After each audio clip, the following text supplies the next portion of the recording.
یہ دنیا میں 4 کوالٹیز کسی کو مل جائیں کہ وہ مرے نہ، بوڑھا نہ ہو، بدحال نہ ہو، بیمار نہ ہو، اور چلے 5ویں چیز وہ نہ بھی ملے، خیر ہے دنیا میں جو سب سے بڑی نعمت ہے جنت کی کہ اللہ تعالیٰ کبھی ناراض نہیں ہوگا.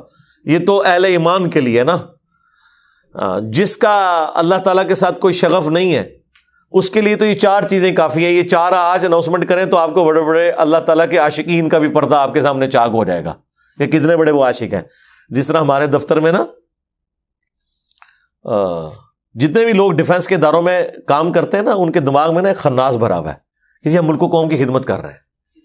اور مجھے ہمیشہ اس چیز سے چڑ تھی کہ یار خدمت کون سی ہے اتنی بھاری بھرکم تنخواہوں کے اوپر، غریبوں کے ٹیکسز کے اوپر.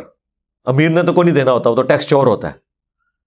یعنی وہ مزدور جو تکلیف میں مزدوری کر رہا ہے وہ بھی بیچارہ صابن کی ٹکیا خریدنے جاتا ہے تو اس صابن کی ٹکیا کے اوپر بھی تمہیں ٹیکس دیتا ہے، اور اپنے موٹر بائک میں جب پیٹرول 1 لیٹر ڈلواتا ہے تو اس میں آدھے پیسے یا چلیں تھوڑے محتاط کر لیتے ہیں 1/4 حصہ ٹیکس کے طور پہ تمہیں دے رہا ہے تاکہ ڈیفنس کے اداروں کے جو سو کالڈ عاشقین ملک ہیں ان کی تنخواہیں وہاں سے دی جائیں. تو میں نے تو بیچارہ وہ کر رہا ہے، اس کے ٹیکس سے ہی سارے یہ سرکاری ملازمین کی تنخواہیں جاتی ہیں نا. اب وہ تمہیں اس لیے اپنے ٹیکسز کا پیسہ دے رہا ہے کہ تمہاری تنخواہ میٹ ہو، اس کے اگینسٹ تم ملک کی حفاظت کرو. تو ملک کی حفاظت کر رہے ہو، اس کی تنخواہ بھی لے رہے ہو. ملک و قوم کی خدمت کہاں سے آ گئی اس میں؟ ملک و قوم کی خدمت تو یہ ہے کہ کوئی شخص پیسے لیے بغیر خدمت کرے. تو میں اس وقت بھی مجھے کوئی کہتا تھا نا کہ جی یہ کوئی ہمارے بڑے بھی کبھی ہمیں کوئی سمجھانے کی کوشش کرتے تھے نا جی ہم بڑا، میں نے کہا یار کوئی نہیں، میں ڈیوٹی پوری کر رہے ہیں، اس کی تنخواہ لے رہے ہیں. ملک و قوم کی کون سی خدمت ہے؟ خدمت اس دن ہے کہ یہ تنخواہ بند کریں اور پھر آپ اگلے دن ڈیوٹی پہ آ جائیں. تنخواہ چھوڑ دیں.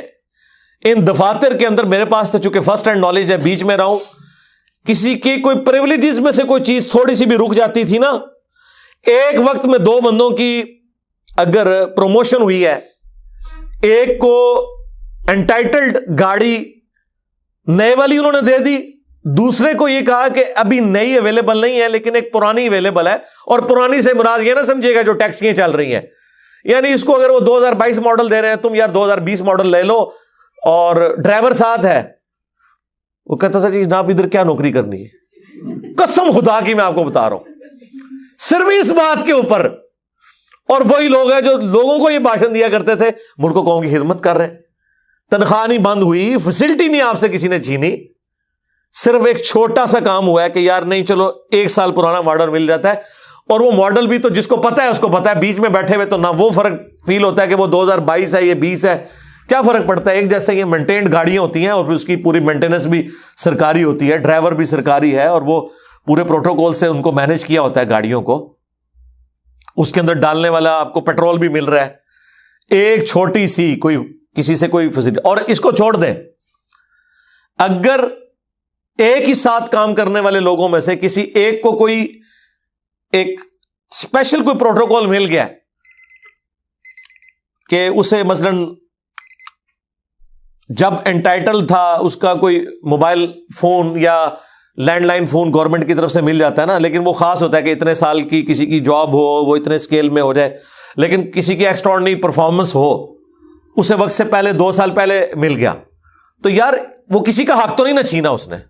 یعنی اگر مجھے 3 سال سروس کے بعد موبائل فون گورنمنٹ نے دے دیا اور میرے ساتھ والے کو نہیں ملا، اور وہ ملنا بھی نہیں تھا 7 سال سروس سے پہلے، مجھے اس لیے مل گیا کہ میری ایکسٹراڈنری ایک پرفارمنس تھی تو مجھے دے دیا، اس سے تو کوئی چیز کام نہیں ہوئی. اس کے اوپر کہتے ہیں نوکری کیا کرنی ہے؟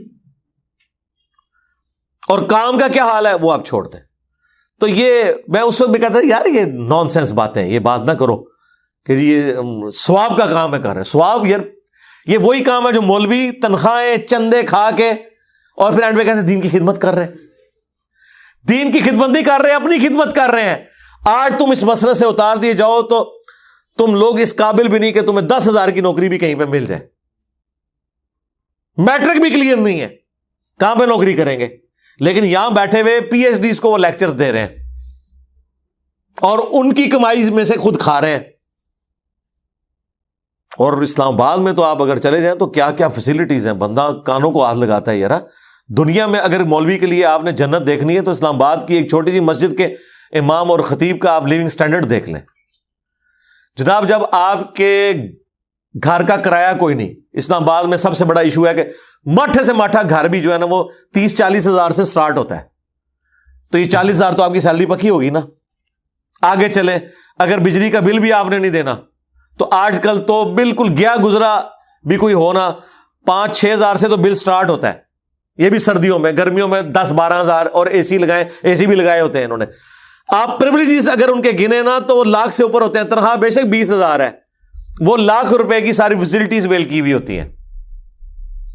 اور مسجد تو 5 ٹائم کے لیے لوگوں نے آنا نا، باقی تو پوری مسجد ان کے بچوں کے لیے اویلیبل ہے. ٹھیک ہے، ان کے لیے اویلیبل ہے، وہ تو ایک کھلا ڈلا معاملہ ہے. اور چھت بھی ہے اوپر، مسجد کی چھت جو ہے وہ بھی اویلیبل ہے. تو وہ ساری فیسلٹیز ویل کر رہے ہیں کس کے نام پہ؟ دین پہ. اور اینڈ پہ وہ کہیں کہ دیکھیں جی ہم نے تو دین کے لیے زندگی وقف کر دی ہے، یہ کہہ رہے ہوتے ہیں. تو ہاں سبسسٹنس لیول پہ کوئی لائف گزارا ہے تو وہ واقعی وقف کی بھی ہے اس نے، وہ ہم مانتے ہیں.